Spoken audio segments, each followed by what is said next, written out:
Hello, friends. This is Dave Hurwitz, Executive Editor at ClassicsToday.com, here with Dave's Faves. And today I want to talk to you about Beethoven, Symphony number 8.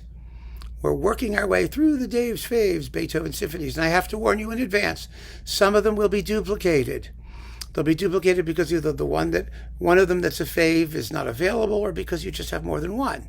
It's normal. You're going to be duplicating. I've said this before, and even though I've promised to do 366 of these suckers, an entire year's worth, some of them are going to be duplicates, and I will try and do a couple extras just to make sure. For example, some of you pointed out I just did the Argo recording of Tangazzo, that fabulous Latin American collection, with the New World Symphony and Michael Tilson Thomas, which was previously done way at the beginning of this series in its Australian Eloquence version.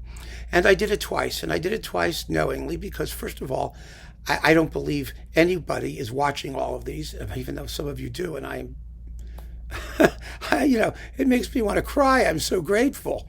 It really does. I think you guys are amazing if you've stuck with me that far, and you've remembered.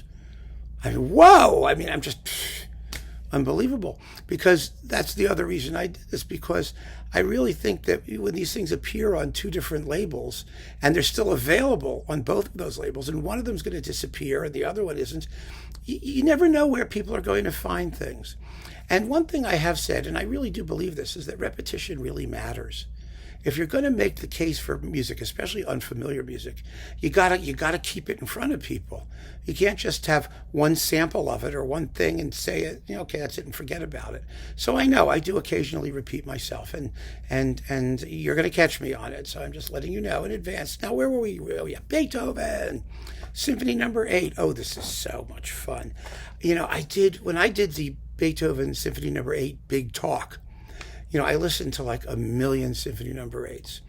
And the more I listened, the more I was just dazzled by how funny and brilliant this piece is. And what's more, how marvelous it sounds when you listen to it right after the 7th.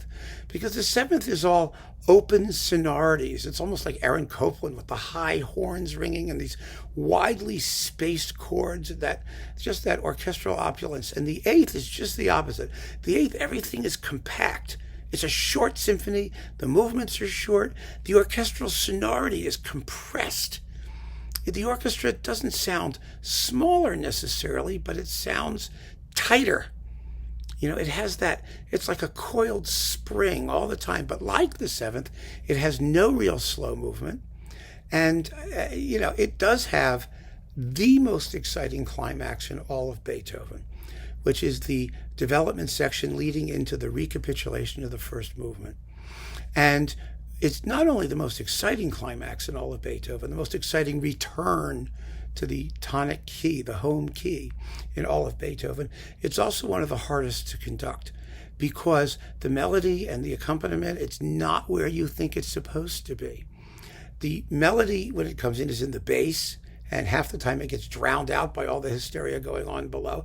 There's all kinds of interesting timpani writing and bass writing and contrapuntal writing leading into it. And so many performances, it's a question of timing, tempo, balance, all of accent, all of the essential fundamental musical qualities that need to be brought to bear to make it work, to make it really work. Even Zell cheated a little bit by taking the violins down a notch so that you could hear the tune come in the basses. And I like a performance, actually, and Zell's performance is wonderful, by the way, but I like a performance that doesn't do that. I want to see if it can be done without having to do that. And yes, it can be. And the guy who does it, well, there are two. It was a really tight competition. One of them was Blomstedt with the Staatskapelle Dresden, because you need to have an orchestra that has this natural transparency of texture. Kletsky with the Czech Philharmonic's good that way too, because they know how to balance treble and bass. They know how to create transparency while playing loud, which is almost a lost art today. It really is. But there is another one, where the orchestra was trained to do it and do it fabulously. And that is, are you ready? Günter with the NDR Symphony Orchestra. This is an unbelievable performance. I wish I could play a sample of it for you. I really, really do. Because I have never heard that first movement played with such a combination of transparency and balance and yet abandon. I mean, the result is volcanic. It's cataclysmic, but you hear everything. And that's why it's so thrilling, because it all registers. The tempo is perfect. The way, oh my God, I have never heard a climax built with such unbelievable inevitability and precision, while never for a minute sounding micromanaged or inhibited or overconducted.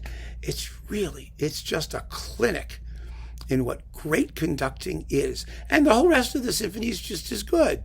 You know, the second movement is adorable. The minuet is not too sluggish. It has just the right element of pomposity. And the finale is very hard to do, because you have a tune which is, almost, do you make it precise? Do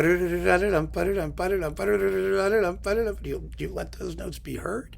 Do you slow it down so they can be heard? What do you do? And remember that half of the movement is a coda.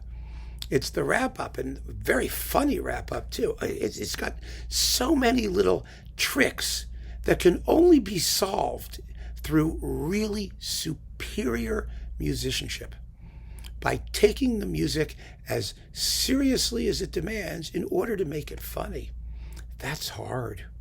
That's really hard, and Günter nails it. And I strongly, strongly suggest that you give this a listen. I think you'll be just as dazzled as I am every single time I take it out. It's just a thrill. I have it on my iPod, and no compliment could be greater than that. So keep on listening, friends. Thanks so much for joining me. Take care.